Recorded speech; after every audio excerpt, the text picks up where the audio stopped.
Pinter. Betul dasar.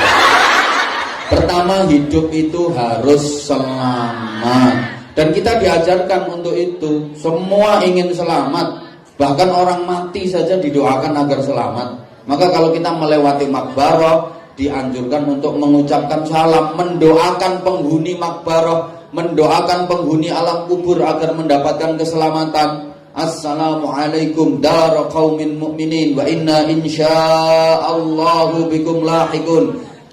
Enggak hafal? Pantes. Penggaweane ngosek wis. Gini loh. Kalau Anda melewati makbarah suka mengucapkan salam, maka nanti ketika Anda sudah menjadi penghuni makbarah, orang-orang yang melewati kuburan Anda pun akan mengucapkan salam. Nek saiki sampean sik urip gak gelem salam ketika melewati makbarah orang Islam lho ya. Nggih. Mun aku kuburane jenengan assalamualaikum. Enggak usah. Enggak masuk. Lek saiki sampean sik urip nek lewat kuburan gak gelem ngulo salam, engko giliran sampean mati, orang-orang yang lewat kuburanmu males ngucapno salam. Nah, salam itu bermakna doa. Assalamualaikum, semoga keselamatan itu atas kalian semua. Lha iki lho apike wong Islam. Jangankan dengan yang masih hidup, dengan yang sudah mati saja masih nyambung komunikasi, masih saling mendoakan. Ini ajaran. Jadi sekali lagi ini juga merupakan dalil bahwa mendoakan orang yang meninggal itu pasti sampai.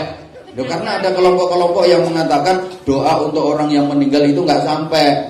Salah satu dalilnya yaitu ketika kita lewat makbarah aja diperintahkan untuk mengucapkan salam, dan salam itu bermakna doa. Berarti kita mendoakan orang yang sudah meninggal. Begitu kok nggak sampai loh.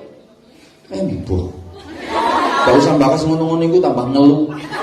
Makanya saya sering bilang ketika ada orang yang mengatakan siapapun dia, ustadz siapapun dia, kalau dia bilang mendoakan orang yang sudah meninggal nggak akan sampai, nggak usah didengerin. Orang itu ngopinya kurang jauh. Bismillah. Allahumma sholli ala Muhammad. Allahumma sholli ala Muhammad. Apalagi dengan sesama muslim, muslimah yang masih hidup, setiap berjumpa dianjurkan untuk mengucapkan salam. Assalamualaikum. Ini kan pelajaran bahwa kita itu ingin hidup selamat. Kapanpun kita ingin selamat, dimanapun kita ingin selamat, dalam kondisi bagaimanapun kita ingin selamat. Lagi ngerjain apapun, lagi melakukan apapun, kita ingin selamat. Maka ucapan selamat ini menjadi tradisi di masyarakat kita. Kalau sesama muslim, assalamualaikum. Secara nasional ketika berjumpa ya selamat pagi, selamat sore, selamat siang, selamat malam. Kapanpun dimanapun kita memang ingin selamat. Ada yang lagi ulang tahun juga dikasih ucapan selamat ulang tahun. Ada yang lagi nikahan juga dikasih ucapan selamat menempuh hidup baru. Mau ketemu ya selamat berjumpa. Ada yang lagi bepergian ya selamat jalan. Kok selamat tinggal? Ketara berpegatan ini. Ada selamat tinggal, selamat berpisah, macam-macam. Ini bukti bahwa kapanpun, dimanapun, dalam kondisi bagaimanapun kita ingin selamat. Kayak ini kan banyak ucapan selamat tahun baru. Lagi lebaran ya selamat hari raya Idul Fitri, Idul Adha. Pokoknya gitu. Selamat, selamat, selamat, selamat, selamat, selamat, selamat, selamat, dan selamat. Itu menjadi tradisi. Orang Jawa juga begitu. Sugeng enjing, sugeng siang, sugeng sonten, sugeng dalu, sugeng nggih rawuhipun.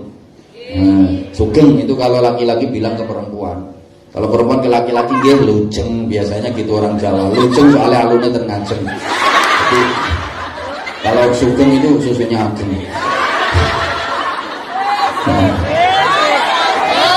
Boom. Ben gak ngantuk. Nah.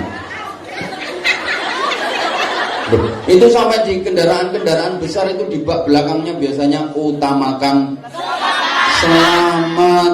Karena memang kita hidup ini ingin selamat, tapi ternyata tidak mudah loh untuk mendapatkan hidup selamat itu. Nggak mudah. Kadang-kadang mesti hati-hati seorang selamat. Bahkan sekarang banyak anak-anak muda yang dalam bergaul tidak selamat, kecelakaan, akhirnya terlibat pemilu, perkawinan hamil dahulu, LKMD, lamaran keri meteng, bahasa Inggrisnya the tengkek biri, meteng dikek rabi hari. Ada yang sudah jadi pejabat saja nggak selamat, ceplok ya ben, biayaan doang.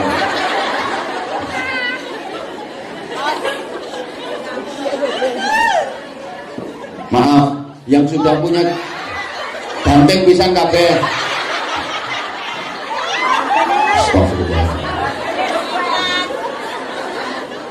Udah. Wong sing wis dadi pejabat kadang-kadang nggak selamat. Ada nggak pejabat yang tidak selamat? Banyak. Yang jelas kita semua pengen selamat. Sampai orang Jawa itu punya anak yang dikasih nama selamat. Kalau Arab ya Abdus Salam, Nur Salim, Salamun, Salimun. Nah itu ya Salma, Silmi, Salama.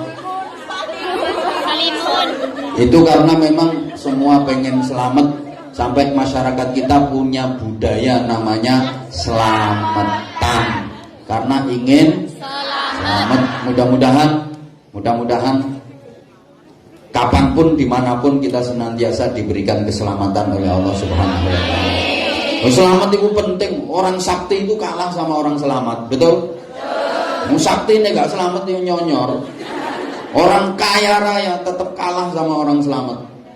Makanya selamat itu penting. Berbahagialah yang suaminya bernama Selamat, karena dia selalu didampingi oleh keselamatan, selalu didampingi oleh selamat.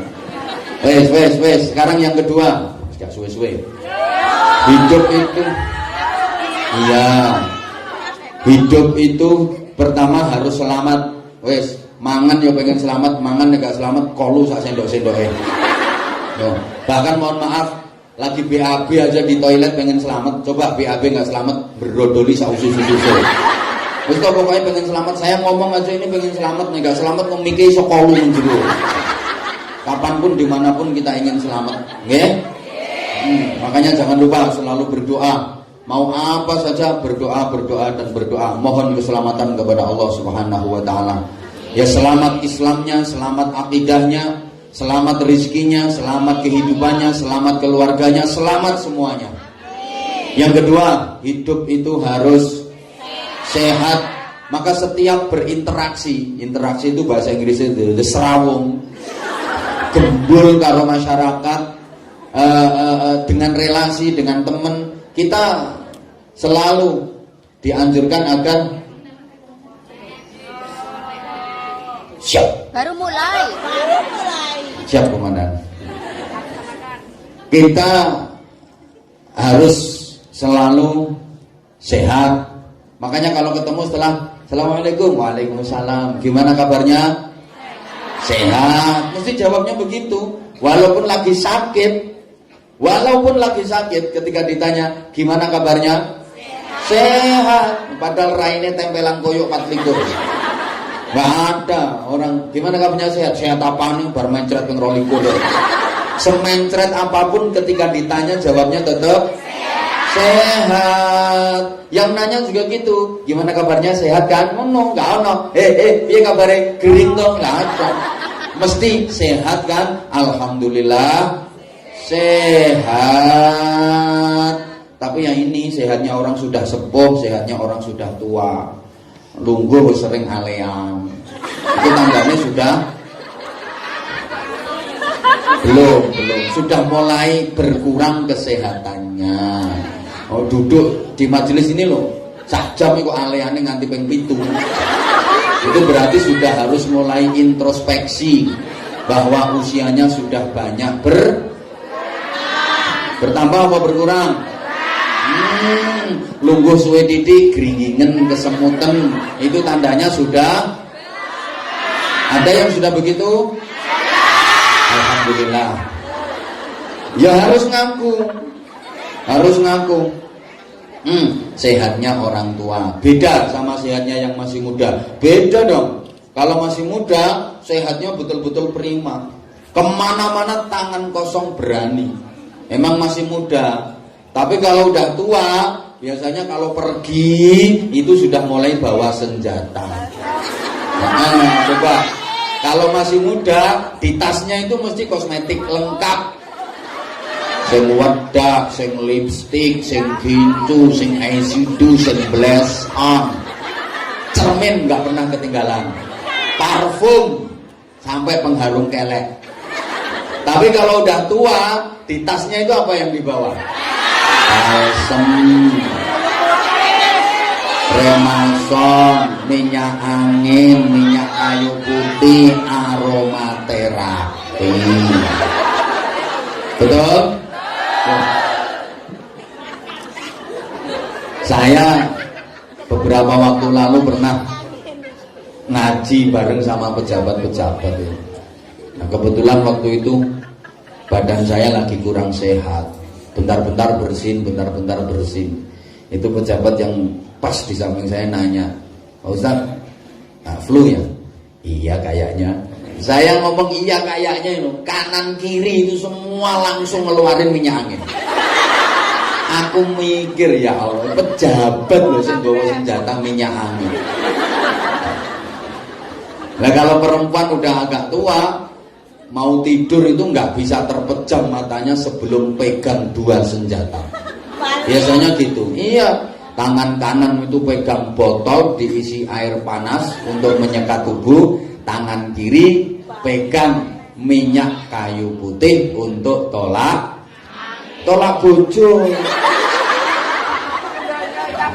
Tolak angin yang tangan kanan tadi, botol Orson dikasih air hangat untuk menyekat tubuh itu tolak angin. Sedangkan minyak kayu putih dipegang di tangan kiri untuk tolak bojo. Perempuan kan suka nakalan kayak gitu. Kalau lagi capek, lagi males, melihat suaminya kok semangat berapi-api, sebelum suami masuk kamar, blonyoan minyak kayu putih satu jerawan. Ternyata suaminya gablek, sudah blonyoan minyak kayu putih kok panggang ngeyel ae, tambah Remason. Remason belum mempan, labur pagoda. Masih belum mempan, parut ke Brambang. Nek parutan Brambang senjata pamungkas. Sing lanang balik cengkelak, putuslah harapanku. Siapa ngomong pengalaman? Ya enggak lah, istriku enggak kayak gitu. Nek bojoku anytime already stand. Allahumma sholli ala Muhammad. Allahumma sholli ala Muhammad. Maka kita dianjurkan untuk selalu menjaga kesehatan. Jaga kesehatan itu hukumnya wajib. Sekuat apapun iman seseorang, kalau nggak sehat ibadahnya nggak bisa sempurna. Betul? Imannya kuat, duitnya banyak, tapi nggak sehat, nggak bisa pergi haji, nggak bisa umrah, puasa juga nggak kuat, sholat tahajud juga nggak mampu, nggak sehat. Meskipun dia bisa fasih dan tartil dalam membaca Al-Quran, ketika nggak sehat, ya nggak bisa terus menerus, nggak bisa istiqomah baca Qurannya. Ini aja kalau nggak dikasih kesehatan nggak bisa datang kemari, betul? Maka mudah-mudahan semuanya senantiasa diberikan sehat dohir batin. Yang ketiga, supaya sehat gimana caranya? Ya ibadah itu bikin sehat. Udah sering saya sampaikan kok. Ibadah itu bikin sehat. Ngaji kayak gini bikin sehat. Orang sakit itu kalau mau berangkat ngaji, sakitnya bisa hilang. Saya itu sering merasa kayak gitu. Jadi mau berangkat ngaji itu tubuh rasanya lemes, kadang demam. Begitu dipanggil naik panggung ngaji, sehat saya. Soalnya apa oleh pikiranmu. Ya mau dapat amplop abang. Ya mau dapat ilmu manfaat, mau dapat barokah, mau dapat saudara, dapat pahala silaturahim gitu loh. Pikiranmu ngomong. Jadi ukur awake dhewe. Puasa itu juga bikin sehat. Sumu tasihu, Berpuasalah kalian maka pasti kalian akan sehat. Banyak loh penyakit yang secara medis nggak bisa disembuhkan, sembuhnya dengan berpuasa. Sholat bikin sehat. Tidak ada gerakan-gerakan senam yang lebih menyehatkan kepada organ-organ tubuh bandingi sholat itu tidak ada. Tapi jangan dikira, jangan dianggap kalau sholat itu senam loh ya. Karena itu jadi guli-guli itu dianggap senam. Ya enggak, itu memang gerakan-gerakan yang subhanallah diatur sedemikian rupa oleh Allah Subhanahu wa taala melalui bimbingan Rasulullah Shallallahu alaihi wasallam agar manusia itu senantiasa diberikan kesehatan. Orang itu kalau sholatnya full, sholatnya benar, mesti hidupnya sehat. Pasti. Yo disiplin, yo sehat. Sampai kadang-kadang kok ngering-ngerikan.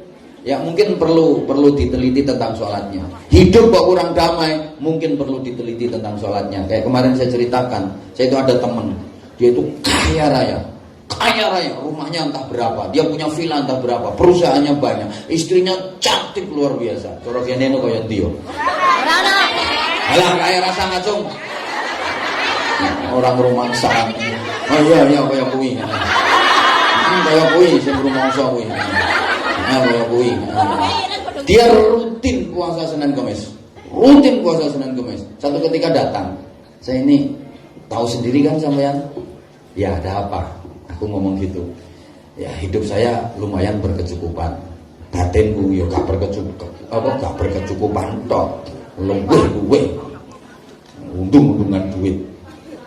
Istri saya juga cantik. Saya rajin puasa Senin Kamis. Tapi kenapa ya batin saya kok gak bisa tentrem? Waktu itu saya jawab gini. Mungkin kualitas sholat Anda yang perlu diperbaiki. Kalau kemarin-kemarin ngelamunnya masih 90%, ya sekarang dikurangilah ngelamunnya, tinggal 60% apa berapa? Jawabnya dia apa? Sholat. Kalau sholat memang saya belum mengerjakan. Ini kan aneh tuh, sampean itu gimana? Wong puasa Senin Kamis rutin kok sholat nggak pernah, itu kan yang aneh tuh. Katanya dia apa? Saya itu kalau sholat itu nggak bisa bacaan-bacaannya itu. Bisa saya itu cuma Fatihah saja. Ya, tak bilangin sama saya, sampean itu gimana? Bacaan sholat itu cuma Fatihah itu tok. Masa ya? Sampean panggil saya kiai kok masa? Kalau nggak percaya ya jangan panggil saya kiai. Bacaan sholat itu ya Fatihah itu. Bahkan misalnya Fatihah nggak bisa, ya nggak usah baca Fatihah. Bisamu apa? Bisamu misalnya Allahu Akbar, karena sering dengar orang demo itu Allahu Akbar, Allahu Akbar. Bisamu cuma Allahu Akbar, sholat itu cuma Allahu Akbar, Allahu Akbar, Allahu Akbar, Allahu Akbar, Allahu Akbar, Allahu Akbar 7 kali. Allahu Akbar, Allahu Akbar, Allahu Akbar, Allahu Akbar, Allahu Akbar, Allahu Akbar, Allahu Akbar. Sah kok kalau memang belum bisa. Sambil belajar. Tanyakan kiai seluruh Indonesia, yang kiai beneran loh ya. Jangan kiai-kiaian. Kalau emang nggak bisa baca itu aja sah kok. Terus dia ngomong, lah saya melihat orang sholat itu waktu rukuk, waktu sujud dia kok umi-umi. Dia kok umi-umi. Akhirnya tak bilangin, nah itu emang ada yang diumi-umikan. Lah kamu kalau mau umi-umi juga bisa, silahkan. Terus yang saya umi-umikan apa? Nggak ada apa enggak? Kalau nggak ada ya nggak usah umi-umi. Dia yang umi-umi itu memang ada yang diumi-umikan.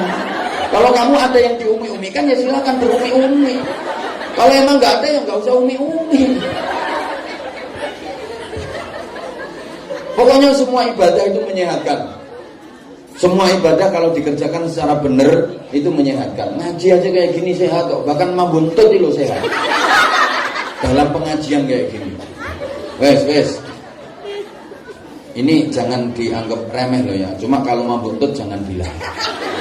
Masih ingat kan ceritanya Hatim Al-Hasyam? Ini namanya judulnya Sehari Bersama Anwar. Jadi sekarang pun ngomong. Masih ingat kan kisahnya Hatim Al-Hasyam? Seorang pemuda biasa, santri biasa, diangkat jadi waliullah, jadi kekasihnya Allah. Karena apa? Menutup aib orang lain. Ini si Hatim ini kan jualan di pasar, ngedep toko. Ngedep toko itu bukan berarti dia di depan toko terus ngedep ini. Jualan, bahasa Jepangnya dodolan. Ini kalau saya ngomong dodolan yang nggak paham nanti berarti dodoli. angel musuh wong koor. Hatim, udahlah dengar sayang, dengar. Hatim Al-Asom ini santri biasa, dia jualan di toko. Ya mesti masuk jualan di geruduk. Di pasar ya, di pasar. Nunggu toko. Lah koyo kire nunggu toko pikirannya. Dia ya. Ya. Apa ya pas? Paham. Ya wis pokoknya jualan lah. Dia punya toko, dia jualan di situ, di pasar.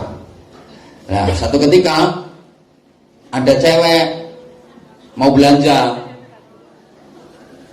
Halo? Kebetulan tokonya lagi sepi. Begitu sampai di toko, ini si cewek entut. Ya, kentutnya kenceng lagi. Ya mungkin karena dia malu kan, mau kentut, kudu ngentut, akhirnya diempet ditahan. Lah entut itu kalau ditahan kan semakin kenceng. Semakin berusaha ditahan, ternyata dia tetap keluar. Ngono tok. Karena ditahan kan, bayangkan seorang cewek kentut di depan cowok, ini kan musibah. Pucet langsung. Musibah. Ya kayak sampean lah misalnya lagi ngobrol sama saya terus pit bayangkan. Musibah besar. Lebih besar daripada tsunami.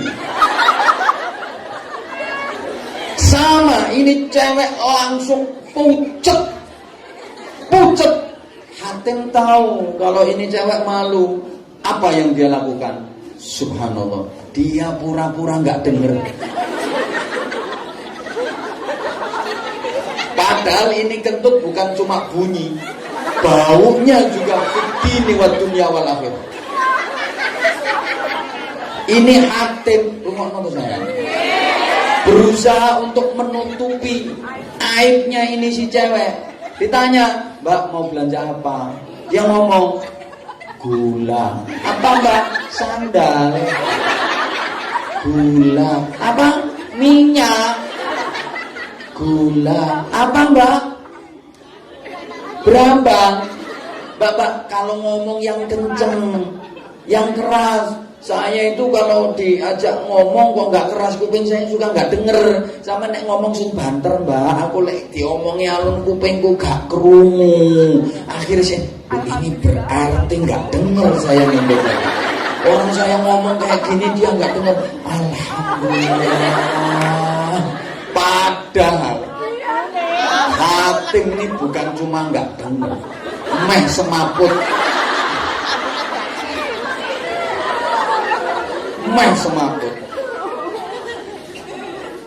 Gara-gara tertutup aibnya akhirnya ini alhamdulillah berarti dia nggak dengar saya ngentut tadi. Biasa, hilang pucetnya, hilang malunya. Lo gara-gara itu Hatim yang santri biasa diangkat jadi wali sama Allah Subhanahu wa taala, dijadikan kekasih Allah. Ngono lho. Makane sampeyan gak ono kancane ngentut kok sambat, berarti angel dadi wali. Angel dadi wali. Dadi sing bener ya gimana? Ya wis pura-pura enggak denger. Ana kancane tut. Sampeyan yang meneng ae, aja kok terus goleki iki wae sapa iki. Mambu ya aja kate golek wae sapa iki. Aja ngono. Ayo sapa sing ngentut sing tapi sampeyan aja ngomong ngene, sekarang kurung kancane Tit, aku lek eneng ngentut ngene iki ra krungu. Ya mbok nek swara liyane aku krungu, tapi lek ngentut ngene iki aku gak krungu.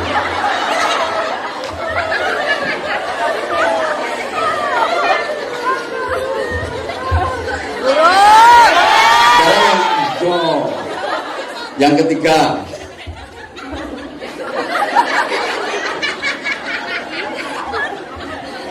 number 3.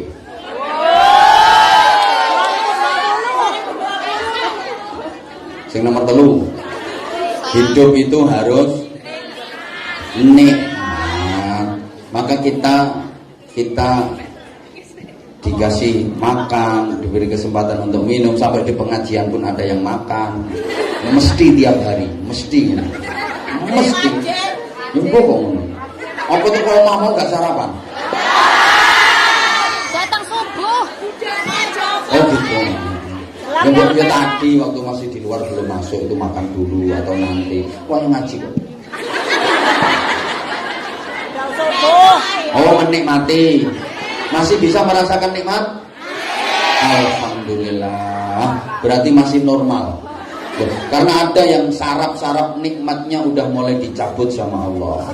Itu kan simbol penguji kenikmatan. Makanan, minuman itu simbol penguji kenikmatan. Kalau udah berumur biasanya udah mulai dikurangi. Saraf untuk merasakan nikmat itu udah mulai dikurangi. Untu wis mulai merotoli. Aku yang wis soalnya. Iya, lo yo krasa lho. Berarti ki wis rondo tuwa. Wis gak rondo, wis tuwek. Syarat untuk merasakan kenikmatan itu sudah mulai dikurangi sama Allah. Makanya tapi kita tetap masih bisa merasakan nikmat. Kunci kenikmatan itu resepnya cuma dua. Satu, ditunda. Dua, dibatasi. Saya ulang. Rumus dan kunci agar mendapatkan kenikmatan itu cuma dua. Satu, ditunda. Dua, dibatasi. Kalau kita ingin terus merasakan nikmat, caranya satu, ditunda. Dua, dibatasi. Kenapa begitu? Gini, kejenuhan, kebosanan, dan kemblengeran itu akan timbul ketika kita apa saja terlalu sering dan berlebih-lebihan. Apa saja kalau terlalu sering mesti blenger, gini apa enggak? Apa saja kalau berlebih-lebihan mesti boseni, gini apa enggak? Semangat dong sayang. Apa saja kalau terlalu sering itu bikin jenuh, bikin blenger, betul? Makan terlalu sering, blenger apa enggak? Blenger. Wih. Kumpul bojo terlalu sering. Blenger. Apane sing bojo? Mikirnya sampean LDR. Kan yang di sini LDR semua, long distance relation. Bisa mau ngono kuwi bayang-bayang ning ngono kuwi. Makanya begitu ketok aku terus. Alhamdulillah di awal tahun ini harapan Anda semua tercapai, bisa bersanding. Apa? Bersanding kayak Anwar. Di awal tahun langsung bersanding dengan Anwar Zahid. Allahumma sholli ala Muhammad. Oke, saya ulang. Apa saja kalau terlalu sering itu pasti bikin bosan. Maka kuncinya agar tidak bosan, ditunda dan dibatasi. Saya yakin kok, misalnya ya, tiap hari ketemu sama Anwar Zahid, tiap hari ngaji kayak gini bareng sama Anwar Zahid, bosen? Jangan dulu nih kak. Udah tiap hari saja udah mulai bosen kok. Dulu dengerin loh, saya dengerin. Dulu saya kan pernah enggak curhat enggak. Boleh eneng.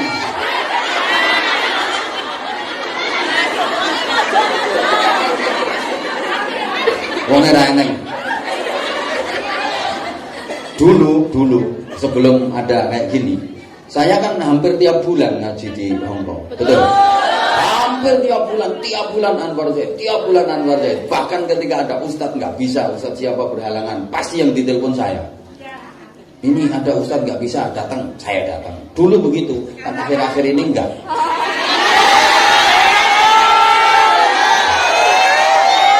Ini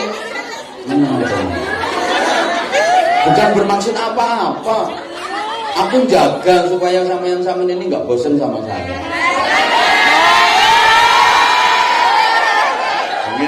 Ini kalau sing batin ini alasan wong ra payu.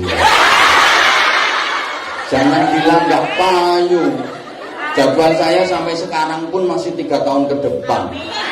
2022. Dibilang nggak payu gimana kok? Sampai sekarang pun jadwal saya itu 3 tahun ke depan. Ya aku mau menangi orang.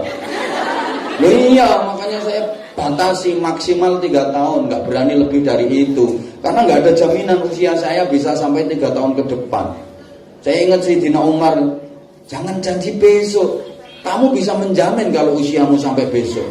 Nah aku kok janji no jamaah sampai 3 tahun. Gitu. Makanya terus akhir-akhir ini kan sering dibatasi.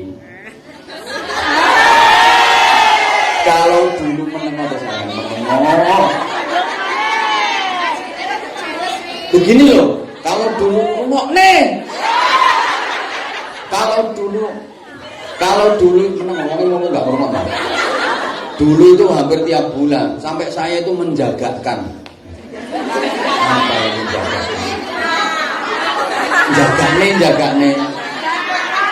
Jagane. Iya. Saya bangun pesantren itu kan sistemnya utang.